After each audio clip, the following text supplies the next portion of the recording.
Hello aspirants, welcome to another session of mains 450 plus. आज हम लोग देखेंगे FCRA act, foreign contribution regulation act. ये काफ़ी टाइम से न्यूज़ में चल रहा था क्योंकि अभी सेंटर फॉर पॉलिसी रिसर्च इसका लाइसेंस कैंसिल कर दिया गया है। लास्ट ईयर सस्पेंड किया गया था, इसके 1 साल बाद अब जाकर इसको कैंसिल कर दिया गया है। एंड रिमेंबर, अगर ये एक बार कैंसिल कर दिया गया है ना, तो अब 3 साल तक आप दोबारा अप्लाई नहीं कर सकते। Remember that point. ओके, अब सेंटर ऑफ पॉलिसी रिसर्च को क्यों किया गया? इन्होंने कह दिया कि आपने कुछ रिसर्च की थी, वो करंट अफेयर की डेफिनेशन में आती है। Okay, and under this act current affair publish करना अलाउड नहीं है।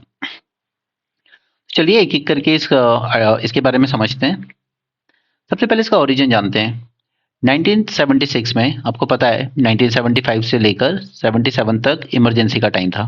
ठीक है, वर्ल्ड ओवर कोल्ड वॉर चल रही थी। 2 कैंप थे, यूएसए यूएसएसआर। दोनों ही काफ़ी सारा फंड अलग-अलग कंट्रीज़ में, स्पेशली डेवलपिंग कंट्रीज़ में पूल करते थे, ठीक है? ताकि वहाँ की पॉलिटिक्स को जो है किसी तरीके से रेगुलेट किया जा सके और अपने हिसाब से मोल्ड किया जा सके। अब इसको रोकने के लिए कि यहाँ पर जो कैंडिडेट्स इलेक्शन कंटेस्ट कर रहे हैं या फिर जो पॉलिटिकल पार्टीज इलेक्शन कंटेस्ट कर रही हैं, कहीं ये इन दोनों में से किसी कंट्री से फंड तो नहीं ले रही हैं? क्योंकि अगर आज ही इनसे फंड लेके चुनाव जीत जाएंगी, सरकार बना लेंगी, तो कल को ये इन्हीं के हिसाब से काम करेंगी। और हमारी पॉलिसी क्या थी? नॉन अलाइन मूवमेंट की, कि हमें किसी कैंप को ज्वाइन नहीं करना है, हमें न्यूट्रल रहना है।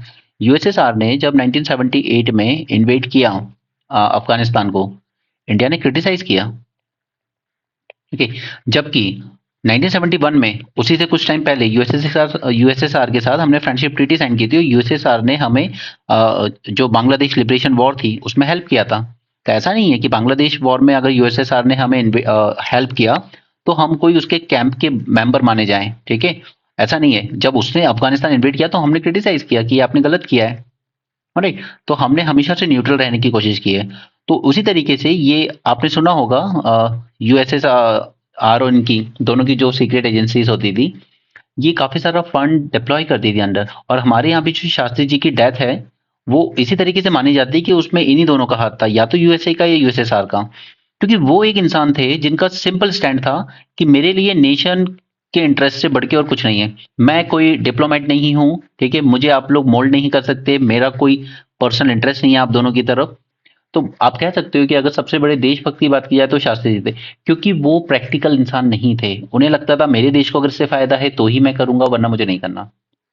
राइट, नेहरू, इंदिरा गांधी, ये सब जो आए वो थोड़े से प्रैक्टिकल थे। जहां लगा कि किस तरीके से नेशन के इंटरेस्ट हम लोग अचीव कर सकते हैं, तो थोड़ा सा प्रैक्टिकल हो जाते थे। ठीक है, और जरूरत पड़ी बांग्लादेश वॉर में तो हमने फ्रेंडशिप ट्रीटी साइन कर ली। ठीक है, चाइना वॉर जब हम पे भारी पड़ रही थी तो अमेरिका से मदद भी मांगी थी कि आपकी एयरफोर्स चाहिए हमें। राइट, शास्त्री जी थोड़े अलग इंसान थे, तो उसे माना गया कि कोल्ड वॉर ही रीजन था उनकी डेथ का सबसे बड़ा। अब वो जिसने भी की हो दोनों तरफ से, या नेचुरल डेथ भी हुई हो जैसा क्लेम किया गया, बट उस वक्त फॉरेन रिलेशन मैनेज करना बहुत मुश्किल काम होता था, क्योंकि दोनों ही कंट्रीज कोशिश करती थी कि फॉरेन फंडिंग दी जाए, वहां के नेताओं को खरीदा जाए, वहां की पॉलिटिक्स में इंटरफेयर किया जाए।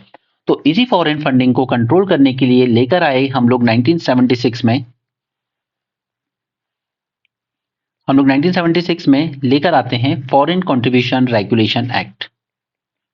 ओके, तो आपको इसका बैकग्राउंड समझ में आया, हमें क्यों लाने की जरूरत पड़ी? राइट, 1976 में लेकर आए हम लोग क्योंकि इंदिरा गांधी जी के अगेंस्ट काफी प्रोटेस्ट चल रहे थे। तो उन्हें ये शक था कि दूसरी कंट्रीज जो हैं वो इन ऑपोजिशन पार्टीज को फंड कर रही हैं कि इंदिरा के अगेंस्ट प्रोटेस्ट करो, ठीक है, इस सरकार को गिराओ। तो ये उनको एक डर था, उस वजह से वो ये एक्ट लेकर आई जिसने रेगुलेट किया फॉरेन फंडिंग को। राइट, और गोल क्या था उनका? कि जो इंटरनल सिक्योरिटी है कंट्री की, वो डिस्टर्ब ना करे कोई बाहर से फंडिंग करके। राइट, हमारी इंटरनल सिक्योरिटी को सेफगार्ड करने के लिए वो ये लेकर आई। राइट, तो यहाँ तक की स्टोरी आपको समझ में आई होगी, आई होप। नाउ किस किस चीज को कवर करता है ये? तो ये कवर करता है सभी एसोसिएशंस को, ठीक है, सभी ग्रुप्स को जो भी बनते हैं, पॉलिटिकल पार्टीज इंक्लूडिंग, और सभी तरह के एनजीओ को, यानी कि नॉन गवर्नमेंटल ऑर्गेनाइजेशंस को। ओके, जो भी फॉरेन से फंडिंग ले रहे हैं, आपको फंडिंग लेनी है आप लीजिए, बट गवर्नमेंट के साथ रजिस्टर कीजिए और अपना ऑडिट करवाइए अपने फंड्स का, आप कहाँ यूज कर रहे हो, कितना यूज कर रहे हो, तब आपको ये परमिशन मिलेगी। सो आप कह सकते हो कि it is mandatory for all the NGOs to register themselves under FCRA. Okay.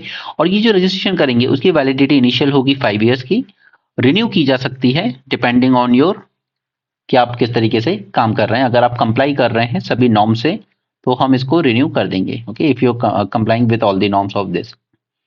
Alright, अब याद ये रखना है आपको कि ये 5 कैटेगरी के पर्पस के लिए आप रजिस्टर कर सकते हो खुद को। एक है सोशल पर्पस, कि आप सोशल पर्पस के लिए कुछ काम कर रहे हो, जैसे पॉवर्टी, हंगर, चिल्ड्रंस की एजुकेशन वगैरह के लिए। ठीक है। सेकंड इज एजुकेशनल, आप एजुकेशन के लिए काम कर रहे हो, जैसे kids and Melinda foundation type, health के लिए भी काम करते हैं वो सोशल में आ जाएगा। रिलीजियस एक्टिविटीज के लिए काम कर रहे हो, या फिर इकोनॉमिक एक्टिविटीज के लिए, या फिर कल्चरल एक्टिविटीज के लिए। ठीक है। दीज आर दी 5 कैटेगरीज जिनके अंडर आप खुद को रजिस्टर कर सकते हो। कहीं भी आपको इसमें पॉलिटिकल वर्ड दिख रहा है? Social, educational, religious, economic, cultural, कहीं भी पॉलिटिकल वर्ड है? नहीं है, राइट? क्योंकि वही तो बचाना था कि पॉलिटिक्स में इंटरफेरेंस ना हो। तो ये 5 कैटेगरीज आप अपने प्रीलिम्स के लिए भी याद रखेंगे। क्लियर? अब जब आप प्रीलिम्स में या मेंस में, सॉरी, मेंस में जब आप आंसर लिखेंगे तो आप 2-3 इश्यूज जरूर मेंशन करेंगे, उसके बिना आपका आंसर कंप्लीट नहीं हो सकता।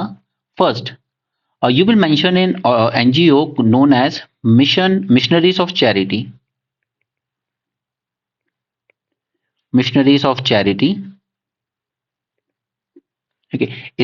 ये जरूर आपके आंसर में दिखना चाहिए। अगर आपको एक अच्छा आंसर लिखना है तभी वो समझेगा कि आपने किस तरीके से प्रिपरेशन की। सेकंड इज आप ग्रीन पीस को जरूर मेंशन करेंगे। मैं भी समझा रहा हूँ इनको क्या न्यूज में थे और क्यों थे। उसी तरीके से एमनेस्टी इंटरनेशनल को करेंगे। एंड फाइनली जो अभी चल रहा है सेंटर फॉर पॉलिसी रिसर्च, इन चारों को मेंशन करें। अब इन पे क्या था ऐसा? ठीक है, इनके अगेंस्ट क्या एलिगेशंस लगे? काफी सारे एलिगेशंस हैं। जैसे सबसे पहले ये जो मिशनरी ऑफ चैरिटीज था, इस पे गवर्नमेंट ने कहा कि देखिए एक तो इनके ऑडिट में इरेगुलरिटीज हैं, यानी कि ये फंड इधर से उधर कर रहे हैं। ऑडिट में इरेगुलरिटीज मिली।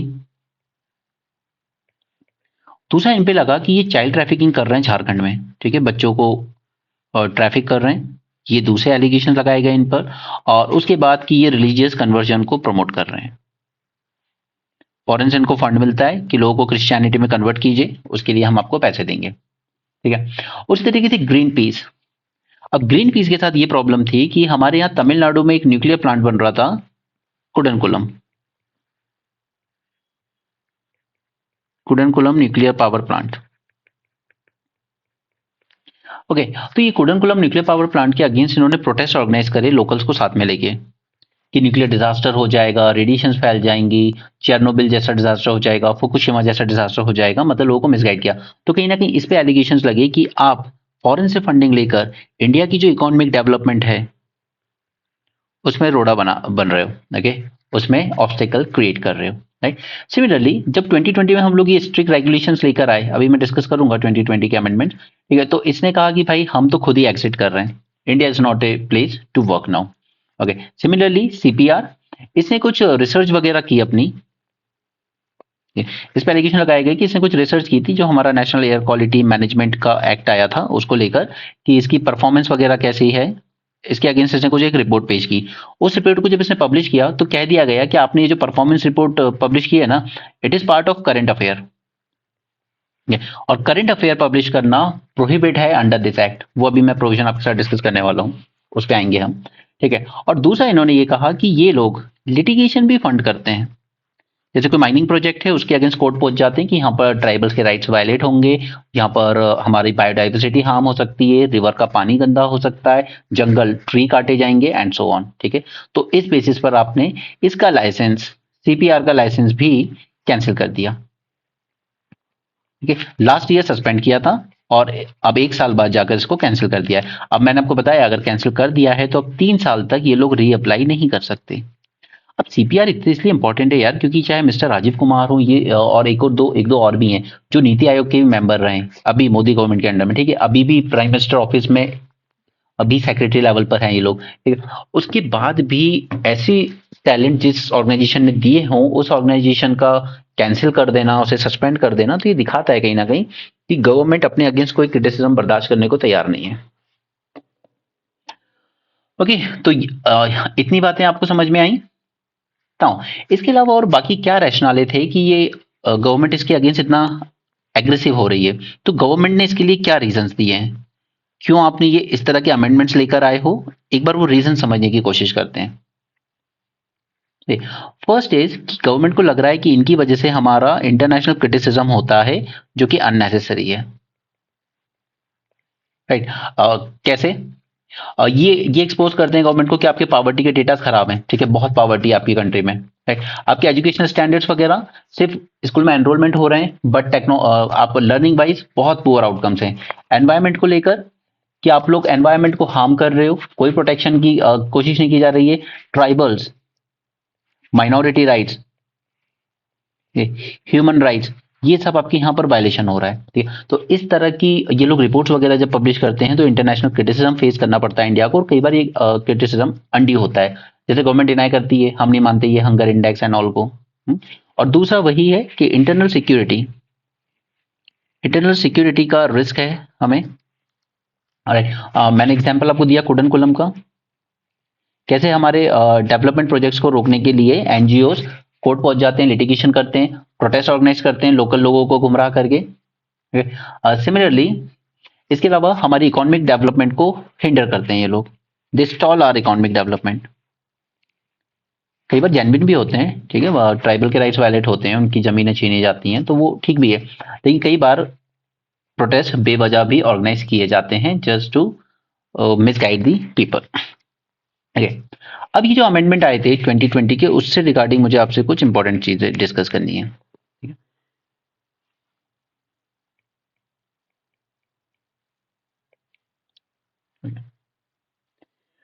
देखिए, एक वर्ड होता है सब ग्रांटिंग।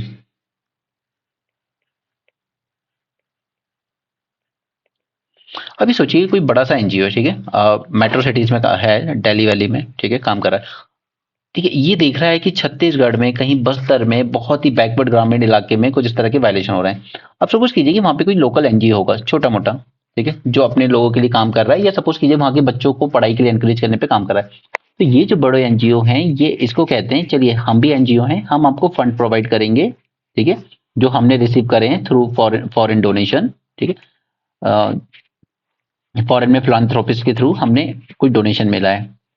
इसी डोनेशन को अब हम वहां तो आ नहीं सकते, हम हर जगह अपनी ब्रांच खोल नहीं सकते, तो हम जो स्मॉल एनजीओस हैं जो लोकल एरियाज में वर्क कर रहे हैं, लोकल इश्यूज को रेज कर रहे हैं, उनके अगेंस्ट फाइट कर रहे हैं, तो इनको हम फंड प्रोवाइड करेंगे अपनी तरफ से, ठीक है। तो ये चीज बंद कर दी गई कि सब ग्रांटिंग आप नहीं करेंगे, आपको करना है कोई काम, खुद अपनी ब्रांच खोलो, खुद वहां पे जाके काम करो वाले। तो मतलब अब उससे उससे नुकसान क्या होगा, मैं आपको यहाँ पे इसके साथ चैलेंजेस भी डिस्कस करते हुए चलूंगा। स्मॉल एनजीओस को फंड नहीं मिलेगी, ठीक है, तो आप कह सकते हो कि जो लोकल लेवल से कोई लीडरशिप डेवलप हो ही नहीं पाएगी जो किसी तरह के सोशल या बच्चों के एजुकेशनल पर्पस के लिए वर्क कर सके। सेकेंड सेकेंड इनको कहा गया कि एक सिंगल एफसीआरए अकाउंट खोलना होगा आपको, ठीक है, और ये आपको ओपन करना होगा न्यू दिल्ली की ही एसबीआई ब्रांच में, और कहीं नहीं ओपन कर सकते आप, ओके। और जो भी आपको फॉरेन फंडिंग वगैरह आएगी वो आपको सिर्फ इसी अकाउंट में डिपॉजिट करनी होगी, इसके अलावा आप और किसी अकाउंट में नहीं ले सकते, और इस अकाउंट में और कोई डोनेशन नहीं आ सकता, और कोई डोनेशन, कल को आप ये नहीं क्लेम कर सकते कि नहीं नहीं ये जो पैसा एक्स्ट्रा है ना ये दूसरी जगह से आया, नहीं, इस अकाउंट में सिर्फ फॉरेन फंडिंग ही आ सकती है। ऐसा अकाउंट आपको खोलना होगा न्यू दिल्ली के एसबीआई ब्रांच में, ताकि बेटर ऑडिटिंग की जा सके। ऑलराइट, नेक्स्ट कि आपके जितने भी ट्रस्टीज वगैरह हैं, आपके एनजीओ के जो ट्रस्टीज होंगे, इन सबका आधार मैंडेटरी होगा। नेक्स्ट इज कि आपके पास जो टोटल फंड आ रहा है, जो आपका टोटल फंड आप रिसीव कर रहे हो, उसका सिर्फ 20% ही आप एडमिनिस्ट्रेटिव पर्पस के लिए यूज कर सकते हो।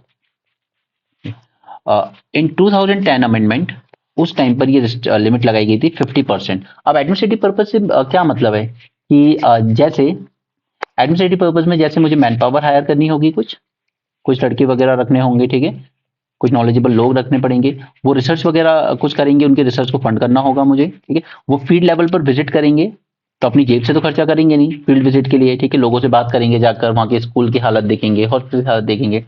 तो ये जो डे टू डे एडमिनिस्ट्रेटिव खर्चा है, ये आपकी टोटल फंड का 20% ज्यादा नहीं हो सकता। अगर आपने $100 रिसीव करें तो सिर्फ $20 पे खर्च कर सकते हो, पहले आप $50 कर सकते थे, यानी कि मैं ज्यादा अच्छी मैन पावर हायर कर सकता था, मैं ज़्यादा लोगों को हायर कर सकता था और बहुत भी अच्छे टैलेंटेड लोग जो ज़्यादा भी चलो खर्चे हो जिनके, तो मैं वो भी हायर कर सकता। मैं उनको ज़्यादा से ज़्यादा फील्ड विजिट पर भेज सकता था लोगों से पर्सनल इंटरेक्शन करने के लिए। लेकिन अब वो $50 से कट होके मेरे पास सिर्फ $20 रह गए, यानी कि मेरी मैन पावर कम हो जाएगी, रिसर्च की क्वालिटी पुअर होगी, फील्ड विजिट कम से कम होंगी, और अल्टीमेटली क्या होगा कि मेरी जो रिसर्च निकल के आएगी फाइनली बाहर, वो उतनी अच्छी क्वालिटी की नहीं होगी। ओके, सो इससे काफ़ी हार्म हुआ है। अब ये तो बात हो गई फॉरेन फंडिंग की। डोमेस्टिक लेवल पर भी कुछ लोग होते होंगे जो फंडिंग देते होंगे, ठीक है, जैसे कोई फिलैंथ्रोपिस्ट आदमी है और जो या कोई ट्राइबल लीडर ही है, वो भी फंडिंग देता है कि चलिए आप काम कीजिए हमारे लोगे। तो इसमें भी इन लोगों ने पैन कार्ड कंपलसरी कर दिया, ठीक है, कि आपके पैन कार्ड लगाना कंपलसरी होगा। अब इससे होगा क्या, अगर मैंने फंडिंग दी है, ठीक है, और उस एनजीओ ने गवर्नमेंट के अगेंस्ट ही, गवर्नमेंट के किसी प्रोजेक्ट के अगेंस्ट ही वो कोर्ट पहुंच गया लिटिगेशन लेने, तो मेरे पैन कार्ड के थ्रू मुझे ट्रेस करके हॉन्ट किया जाएगा कि आप ऐसे एनजीओ को फंड कर रहे हो, आप गवर्नमेंट के अगेंस्ट जा रहे हो। Okay, remember case of Vikas Devi Kirti sir, उन्होंने रामायण पे कुछ बोल दिया था, उसके बाद कितने तरीके से ट्रोल हुए थे। तो इस तरह की चीजें होती हैं उसके बाद। ऑलराइट, अब इससे ये तो हो गए जो जो मेन मेन प्रोविजंस थे। इसके अलावा एक और चीज की गई है कि एक टर्म होता है कंपाउंडेबल ऑफेंस, आप जानते ही होंगे। कंपाउंडेबल ऑफेंस यानी कोर्ट की मर्जी के बिना ही हम आपके अगेंस्ट इंक्वायरी कर सकते हैं, ठीक है। तो ये कंपाउंडेबल ऑफेंस के नंबर इंक्रीज करके बना दिए गए हैं 7 से 12 तक, ठीक है, इंक्रीज हो गए हैं ये, और पेनल्टी वगैरह भी थोड़ी बढ़ाई गई है। इसके अलावा वैलिडिटी वगैरह मैं आपके साथ पहले डिस्कस कर चुका हूं। जो आपको सर्टिफिकेट मिलेगा रजिस्ट्रेशन के बाद, वो वैलिड होगा 5 ईयर्स के लिए, ठीक है। आप रिन्यू के लिए अप्लाई कर सकते हो, but within 6 months, you have to apply for the renewal, right. और अगर अगर आपका रजिस्ट्रेशन कैंसिल हो गया तो फिर अगले 3 साल तक आप री अप्लाई नहीं कर सकते। ओके, तो आप समझ लीजिए कि सेंटर फॉर पॉलिसी रिसर्च अब 3 साल तक अप्लाई नहीं कर सकता। क्लियर है यहां तक। अब इसके बाद ये भी जान लीजिए कि कौन सी एक्टिविटीज है जो प्रोहिबिट है इस केस के अंडर में, ओके, जो प्रोहिबिट की गई है इसके अंडर में। देखिए, पहला तो कि आप कोई फिक्शियस एंटिटी नहीं होने चाहिए, फिक्टिशियस, देखिए आप कोई फिक्टिशियस एंटिटी नहीं होनी चाहिए। आप कभी इन्वॉल्व ना रहे हो किसी भी तरह की रिलीजियस कन्वर्जन एक्टिविटी में, रिलीजियस कन्वर्जन एक्टिविटी में इन्वॉल्वमेंट नहीं रहना चाहिए आपका। रिमेंबर ऊपर मैंने आपके साथ MOC missionaries of Christianity discuss किया था, उसको इसी बेसिस पर कैंसिल किया गया। ओके, आपकी पहले कोई ऐसी हिस्ट्री ना रही हो कि आप कम्युनल डिसहार्मनी क्रिएट करने की कोशिश की हो आपने इंडिया में। ये, आप किसी भी तरह की सेडिशन एक्टिविटीज में एंगेज ना रहे हो।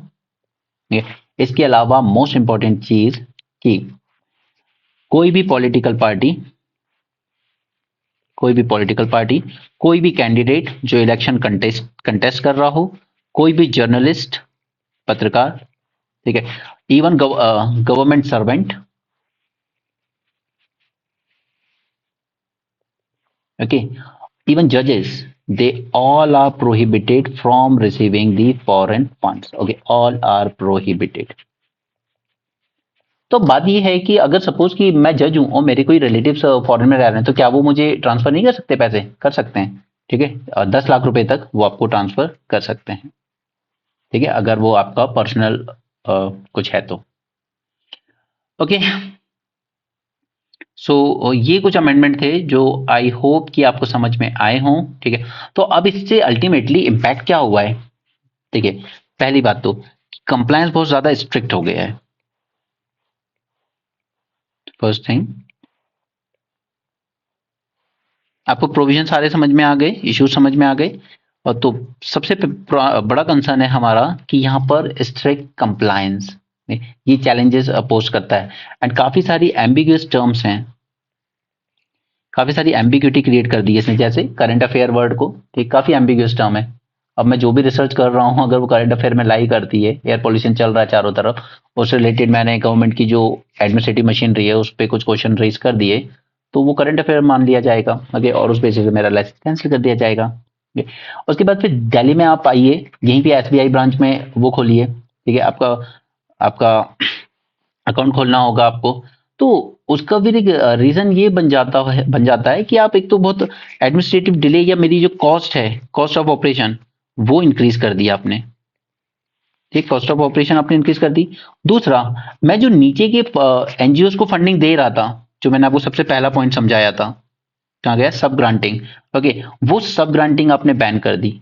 यानी कि एक तो उन छोटे एनजीओ को आपने फंडिंग डिसअलाउ कर दी, ठीक है, और मैं भी उनके थ्रू लोकल इश्यूज पे कुछ वर्क करना चाह रहा था, तो वो भी बंद कर दिया आपने। ठीक है, तो आपने ये भी बार कर दी। ऑलराइट, इसके बाद नाउ अब प्रॉब्लम ये है कि इसमें पूरा का पूरा पॉलिटिकल इन्फ्लुएंस देखने को मिल रहा है। यानी कि वही एनजीओ इस तरीके से तो वर्क कर पाएंगे जो प्रो गवर्नमेंट होंगे, जो गवर्नमेंट की सिर्फ अच्छी चीजों को हाईलाइट करेंगे, तो कोई दिक्कत नहीं है। बट जहां गवर्नमेंट की क्रिटिसिज्म टाइप की चीजों को हाईलाइट कर दिया जाए, वहां पर फिर इनको प्रॉब्लम हो जाएगी। राइट, तो ये भी इसका एक क्रिटिसिज्म बनता है। ऑलराइट, सो अल्टीमेटली जो इनकी फंड थे, ठीक है, जो फंड होंगे वो काफी मुश्किल हो जाएगा रेस करना। फंडिंग एक्टिविटीज काफी कम हो जाएंगी। अब ये जो एनजीओ है ना, ये हमारे जितने भी सस्टेनेबल डेवलपमेंट गोल के टारगेट्स हैं, इन सबको मीट करने में बहुत हेल्पफुल होते थे। ग्राउंड लेवल पर वर्क करते थे, पब्लिक के बीच में वर्क करते थे।